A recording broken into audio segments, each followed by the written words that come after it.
Alleluia. Se non c'è nessuno, vogliamo condividere insieme qualche verso della parola di Dio che vuol farci del bene. La parola di Dio vuol farci del bene. Perciò già vogliamo dire grazie, Signore, per la tua parola. Leggiamo in Romani capitolo 8 dal verso 18 fino al verso 27.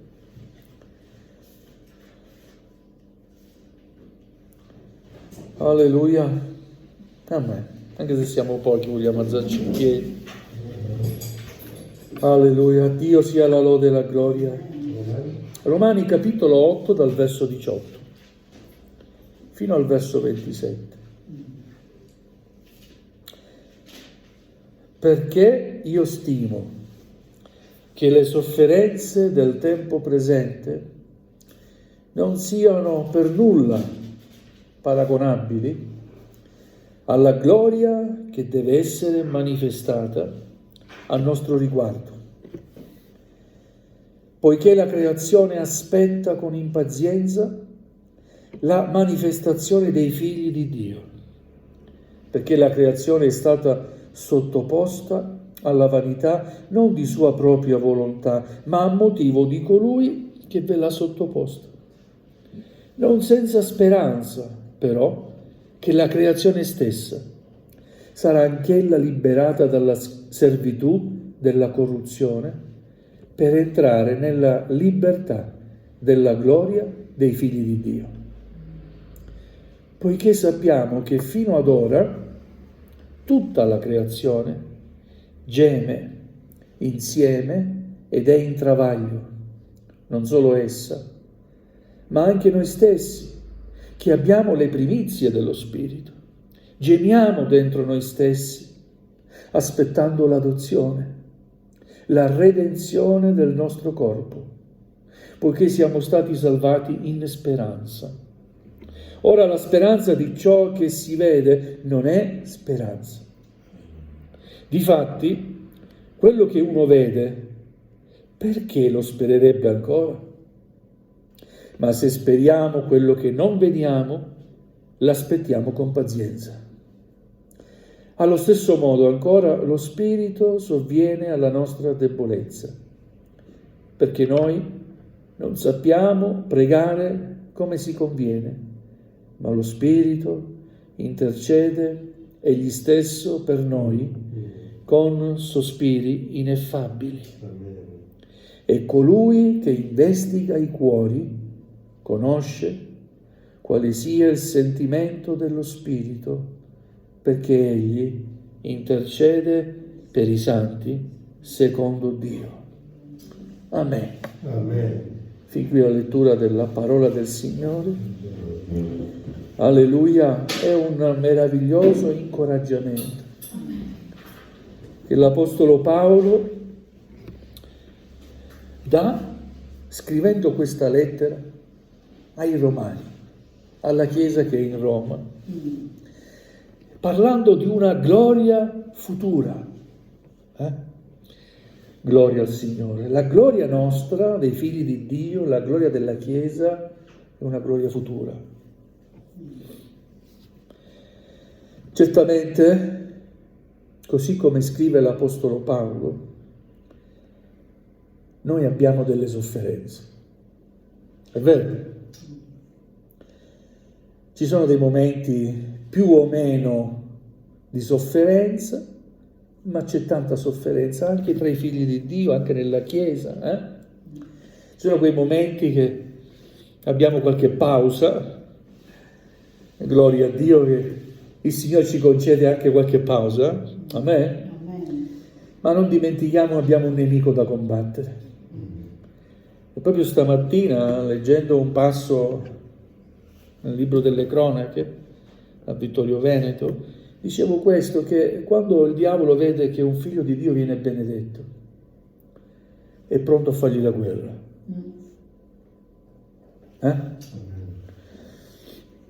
Alleluia, perché quando noi siamo benedetti da Dio, siamo vicini a Dio, diamo in qualche modo fastidio al nemico. Lui soffre. per la nostra benedizione. Gloria al Signore. Avevo letto stamattina un passo nel quale tutto il popolo riconosce che Davide è il proprio re.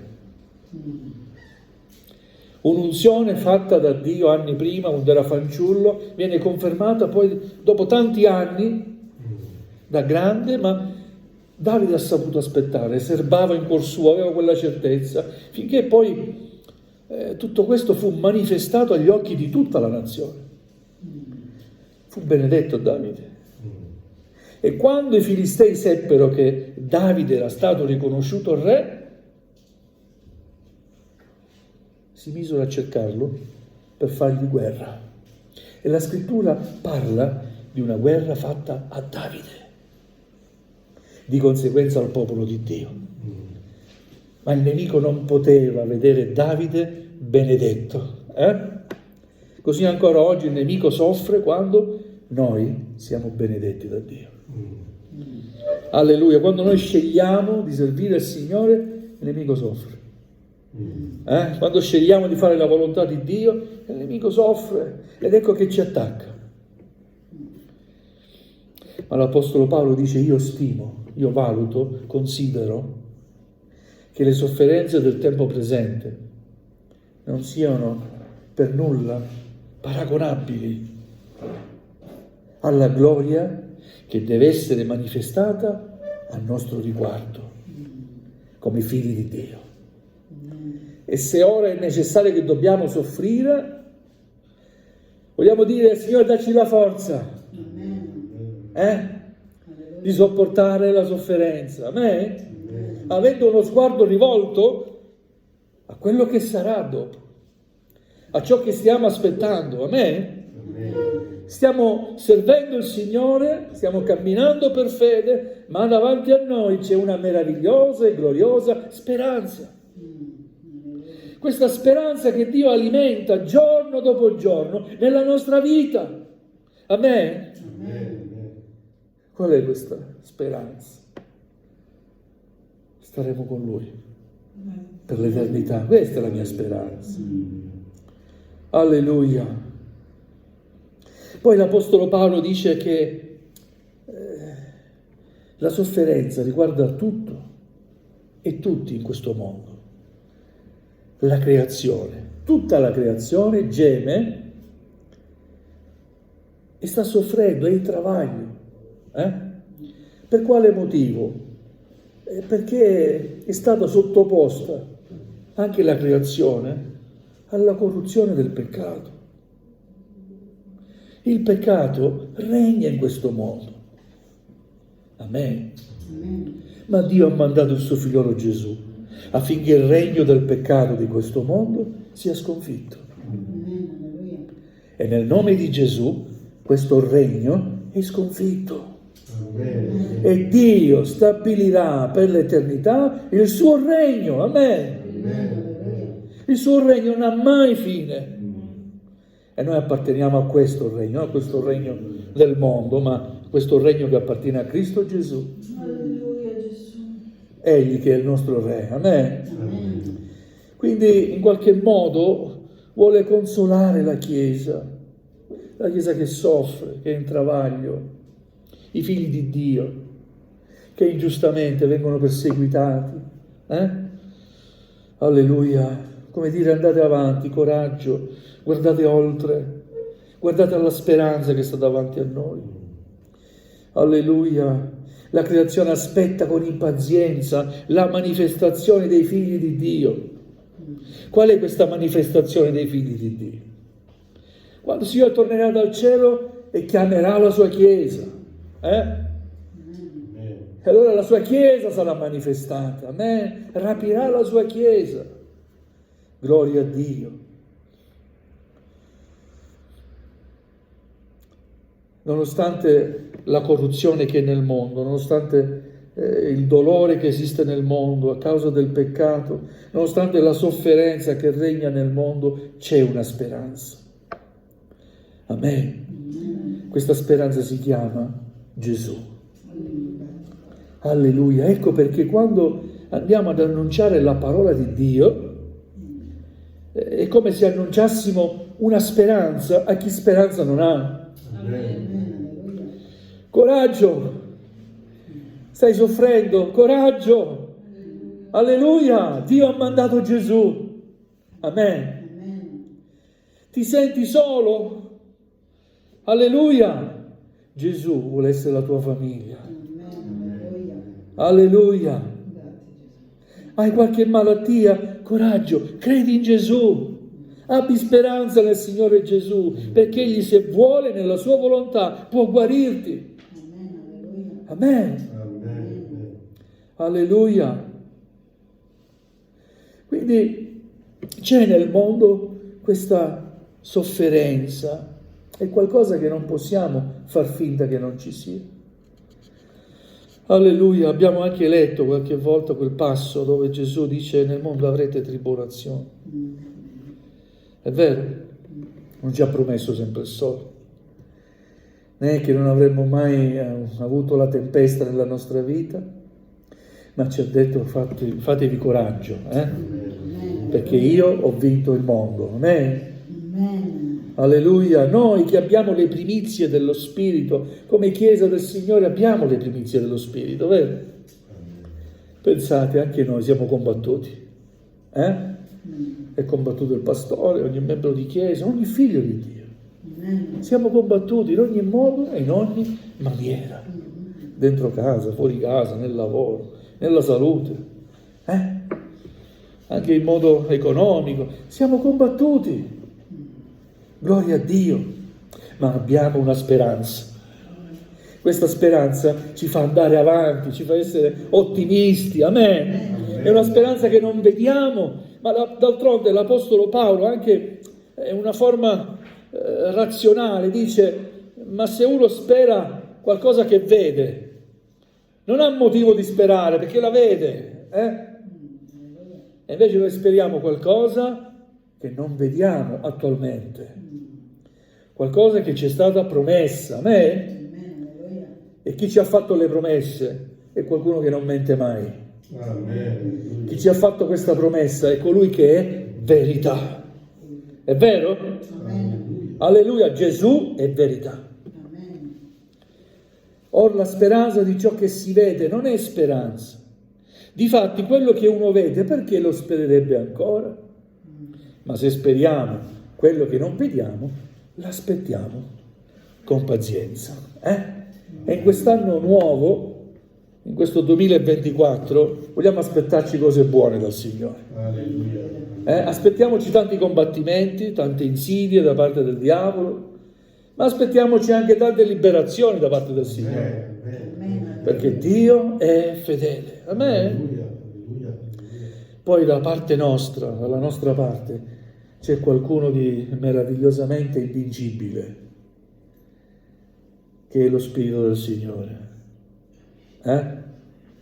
Abbiamo lo Spirito Santo, vero? Ce l'abbiamo lo Spirito Santo, gloria a Dio. Facciamo leva su questa forza, su questa parte di Dio. Io credo che lo Spirito Santo sia una parte dell'essenza di Dio. Alleluia. E quindi vuol dire che ogni qualvolta tu preghi e dai il tuo combattimento nelle mani di Dio, Dio vincerà per te. Amen. Alleluia. È vero? Amen. Alleluia. Senza che tu dica o descrivi al Signore il problema, ma basta che Egli possa scrutare nel tuo cuore. Egli sa il bisogno, la delusione, la tristezza, la sofferenza, il pianto. Amen. Perché lo Spirito è Lui che sovviene alla nostra debolezza. Perché noi non sappiamo pregare come si conviene. Se sapessimo pregare, ma non sappiamo pregare. Alleluia. Ma abbiamo bisogno di pregare. Amen. Amen. E allora, anche se non sappiamo come si fa, vogliamo lo stesso avvicinarci, incontrando lo Spirito del Signore. Alleluia, perché Dio è Spirito. E quelli che lo adorano bisogna che lo adorino in spirito e verità. Amen. Alleluia, come si conviene. Noi non sappiamo pregare, ma Paolo dice lo Spirito che intercede egli stesso per noi, con sospiri ineffabili. È qualcosa di veramente alto nella descrizione, non riesco a descrivere, qualcosa che non sai spiegare. Come avviene? Come fa lo Spirito a guardare dentro di te? Non lo so solo che Egli lo fa. So solo che quando prego il Signore sentiamo la sua presenza, o no? Sento la presenza di Dio, tu senti la presenza di Dio. Alleluia, anche se non gli racconto nulla. Oh Signore, ti prego, aiutami. Io so che Egli conosce il mio problema. Alleluia. E quindi questo vuol dire non ti abbattere, fratello. Non ti abbattere, sorella. Prega il Signore, confida in Lui, ravviva la speranza in Dio. Amen. Perché le sofferenze del tempo presente riguardano solo il tempo presente. Il futuro è glorioso per te, per la tua vita, per la Chiesa del Signore, per i figli di Dio. Amen. Alleluia. Gloria al nome del Signore. Ci sono persone che vivono senza speranza, rassegnate. Amen. E nessuno che gli annunci una parola di speranza. Oh, gloria a Dio. Fa che possiamo essere portatori di questa parola di speranza. Vogliamo portare la speranza dove speranza non c'è. Amen. Oh, che gioia quando mandati dal Signore, guidati dallo Spirito del Signore, riusciamo a stare vicino a qualche anima sofferente. Alleluia. Non so se vi è capitato. Amen? E se non è capitato, Signore, faccelo capitare. Fa che possiamo stare vicini a quelle anime che sono privi di speranza, che speranza non hanno, e come ti guardano, e come ti ascoltano. Alleluia, ti guardano come se tu fossi un angelo. Che veramente, che belle parole. Gloria al Signore. Ma io ti dico, non sono solo delle belle parole profonde che vengono dall'alto. Realizza questa parola, vivila dentro di te e anche la speranza nascerà in te.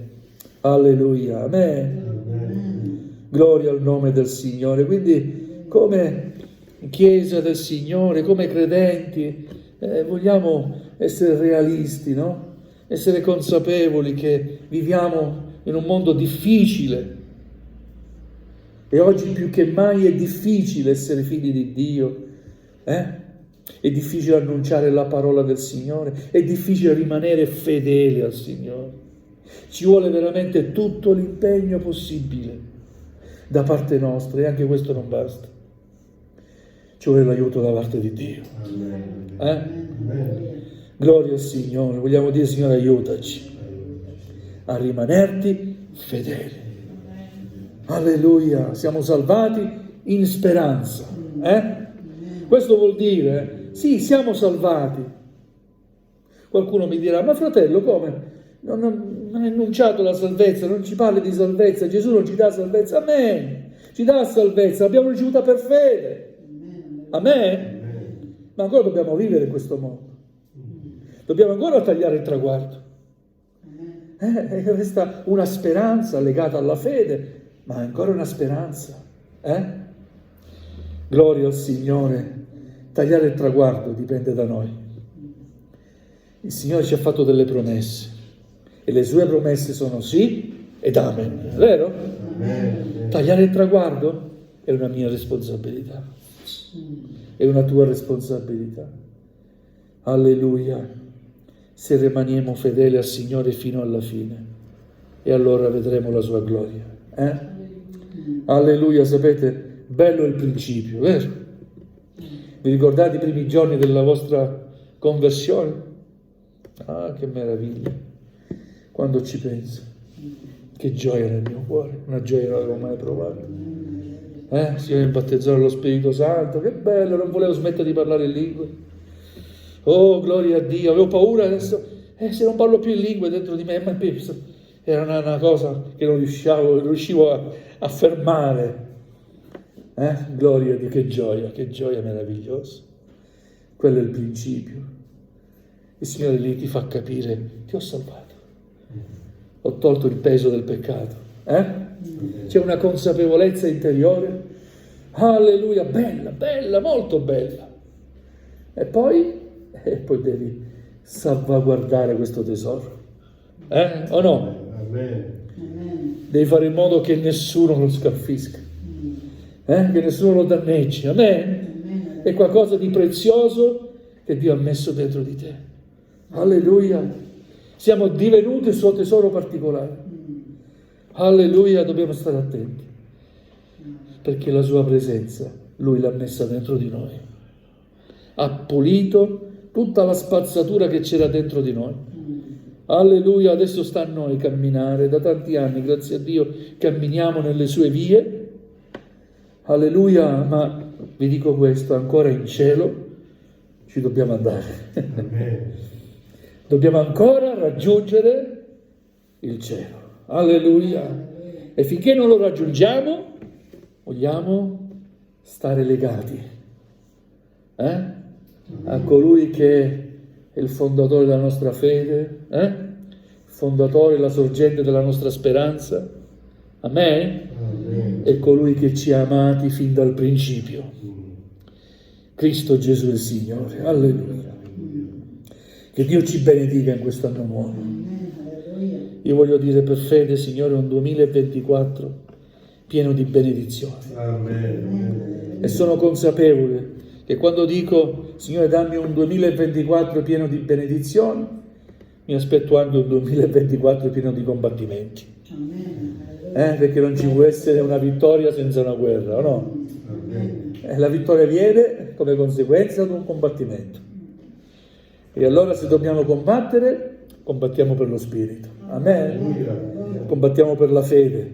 Gloria al Signore. A Dio sia la lode e la gloria. Amen. Alleluia. Vogliamo chinare il nostro capo.